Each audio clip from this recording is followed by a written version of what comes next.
विनम्रता थी, शालीनता थी और दृढ़ इच्छा शक्ति के भी धनी महात्मा गांधी थे। उदंड व्यक्ति कभी दृढ़ इच्छा शक्ति का धनी नहीं हो सकता है। स्वतंत्रता संग्राम सेनानियों से यह बात भी हमको सीखनी चाहिए। आप उठाकर बहुत सारे ऐसे स्वतंत्रता संग्राम सेनानियों के इतिहास को पढ़िए, अंग्रेजों से चाहे जो कुछ भी बोला हो, अलग की बात है, जीवन में मर्यादाओं का उन्होंने ध्यान रखा है। नरम दल और गरम दल भी जो कांग्रेस के अंदर थे, समझौता ही लखनऊ की धरती पर हुआ था। कांग्रेस के जो दो दल थे यही हुआ, और कांग्रेस और मुस्लिम लीग दोनों ने मिलकर भारत की स्वायत्तता के लिए, भारत की आजादी के लिए संघर्ष करने का भी जब डिफरेंस ऑफ ओपिनियन थी, मतभिन्नता थी, तो यहीं पर बात बनी थी दोनों लोगों की। तो लखनऊ एक ऐसा सेंटर है, और एक स्वतंत्रता संग्राम सेनानी प्रमीला जी के नाम से यदि यहां मेमोरियल फाउंडेशन की स्थापना हो रही है और कोई कार्यक्रम हो, उसमें मैं न आऊं तो मेरा ही दुर्भाग्य होता ना, यदि मैं कार्यक्रम में आया। और मैं कह सकता हूं, मैं जितना अमित को और रूबी श्रीवास्तव दोनों को देखता हूं, जिस तरीके से सोशल एक्टिविटीज में इन्वॉल्व रहते हैं, हमारी कोई ज्यादा बातचीत नहीं होती थी, लेकिन आता था कि मैं चुपचाप बैठा रहता था दिल्ली में, ये लोग आते थे 5 मिनट 10 मिनट में अपनी बात ये कर रहे हैं, चुपचाप मैं सुनता था, फिर नमस्ते चले जाते थे।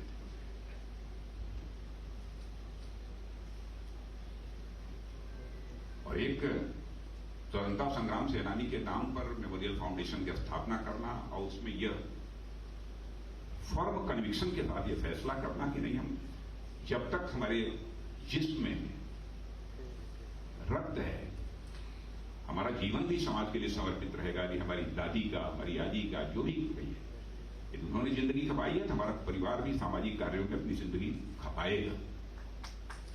इस संकल्प की भी मैं सराहना करता हूं। और मित्रों, हमको इस बात का ध्यान रखना चाहिए कि आजादी तो हमको हासिल हो गई है, लेकिन क्या भारत केवल आजाद हो जाए, यही हसरत थी हमारे स्वतंत्रता संग्राम सेनानियों की? नहीं, हमारे सेनानियों की ये पहली हसरत तो यही थी कि भारत हमारा आजाद हो जाए, भारत माता के पैरों में पड़ी दास्ता की बेड़ियां कट जाएं। वो तो पूरी हो गई, भारत आजाद हो गया। ये ठीक है, पाकिस्तान के बारे में भी मैं आप कुछ सोचते होंगे, लेकिन उसकी चर्चा यहां नहीं करना चाहता। लेकिन वो कैसा भारत चाहते थे? केवल आजाद भारत नहीं चाहते थे, आजाद भारत चाहते थे, ऐसा आजाद भारत चाहते थे जो सशक्त हो, समृद्ध हो और स्वाभिमानी हो। इतनी बात तो मैं आपको बतलाना चाहता हूं रक्षा मंत्री होने के नाते, भारत अब एक कमजोर भारत नहीं रहा है, भारत दुनिया के ताकतवर देशों में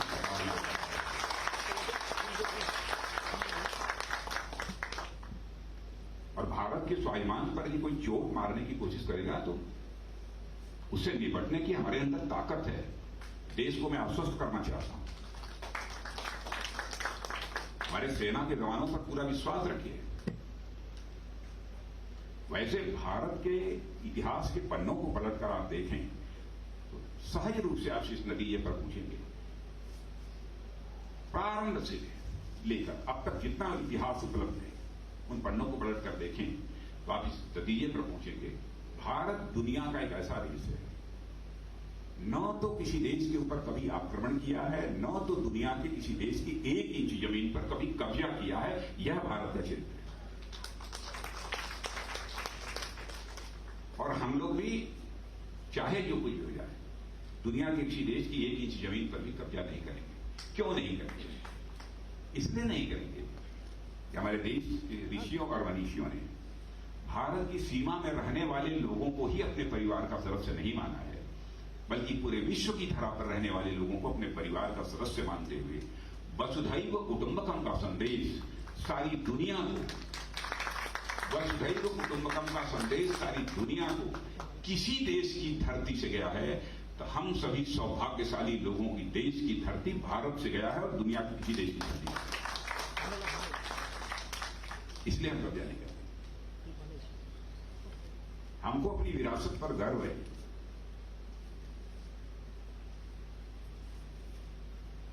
इसलिए कब्जा नहीं करना चाहते। लेकिन हाल फिलहाल जो कुछ भी हुआ है, अब जैसे हमारे फोर्स के पैरामिलिट्री फोर्सेस के जवान थे, जब मैं होम मिनिस्टर था उस समय भी कुछ आतंकवादी आ गए अपना सीधे तो नहीं लड़ाई लड़ते, छुप के बात करते। हमारे कुछ पैरामिलिट्री फोर्सेस के जवानों को मार डाला। उरी और पुलवामा की घटना, उस डिटेल में नहीं जाना चाहता हूं। उसके बाद आपने देखा प्रधानमंत्री जी हम 2-3 लोगों को बुलाया, चटपट फैसला किया। और उसके बाद हमारे देश की सेना के जवानों ने भारत की धरती से नहीं, उनकी धरती पर जाकर सर्जिकल स्ट्राइक और एयर स्ट्राइक करके उनको मुंहतोड़ जवाब देने का काम किया। ये है भारत की धरती। इंडो चाइना जो स्टैंड ऑफ था, बस उस संबंध में बहुत ज्यादा मुझे नहीं बोलना चाहिए, फिर नहीं बोलूंगा। इतना ही कहना चाहूंगा, हम सभी को अपने देश की सेना के जवानों पर नाज होना चाहिए, जिस शौर्य और पराक्रम का इस बार परिचय किया है। शायद पहली बार इस तरीके से इंडो चाइना स्टैंड ऑफ में भारत की सेना के जवानों ने अपना शौर्य और पराक्रम दिखाया। बहुत सारे लोग कंफ्यूजन क्रिएट करने की कोशिश करते हैं, लेकिन सामान्यतः जीवन में कुछ मर्यादाओं का मैं पालन करता हूं। राजनीतिक क्षेत्र में रहते हुए भी अथवा किसी ओहदे पर रहते हुए भी मर्यादाएं किसी भी सूरत में नहीं टूटनी चाहिए। इसलिए मैं बोलता उसके बारे में नहीं। इसलिए मैं कहना चाहता हूं कि इस संबंध में पूरे देश को पूरी तरह से आश्वस्त रहना चाहिए। और देश तो हमारा देखा जाए तो आर्थिक दृष्टि से समृद्धि की जहां तक, प्रॉस्पेरिटी की जहां तक बात है, उस दृष्टि से हमारा देश आगे बढ़ रहा है। और आज सीना ठोक कर आप कहिए डंके की चोट पर। कुछ लोग कहते होंगे महंगाई बढ़ गई, ये हो गया वो हो गया। महंगाई तो भारत में ही नहीं बढ़ी है मेरे बहनों भाइयों। कोविड पैंडेमिक के बाद इसका असर दुनिया के सभी देशों में, लेकिन आप ये कह सकते हो सीना ठोककर कि फास्टेस्ट ग्रोइंग इकोनॉमी आज भी दुनिया की कोई देश है तो हमारा देश भारत। सर्वाधिक तेजी से आगे बढ़ने वाली अर्थव्यवस्था जो दुनिया की देश की है इस समय तो भारत की है। कोविड पैंडेमिक के बाद वी शेप्ड रिकवरी हमारे देश की हो रही है, इकोनॉमी की, देश की अर्थव्यवस्था।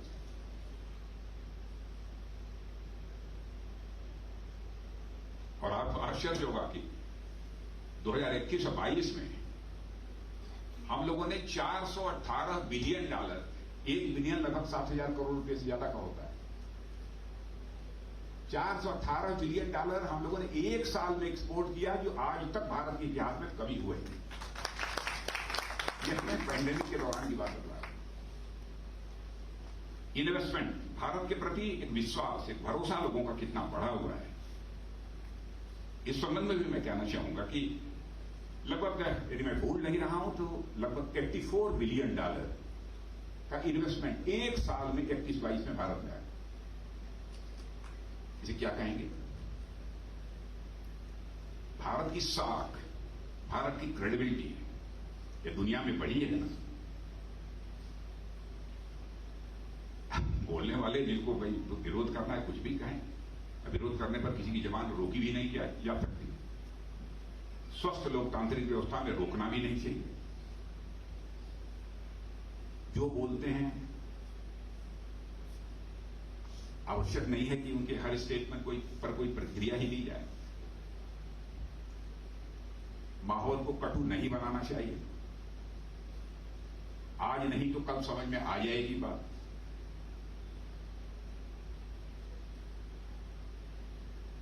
और आज हमारी $3 ट्रिलियन से बड़ी हमारे देश की अर्थव्यवस्था हो गई है। मुझे लगता है कि हमारे प्रधानमंत्री मोदी जी ने जो टारगेट सेट किया है 2047 तक का,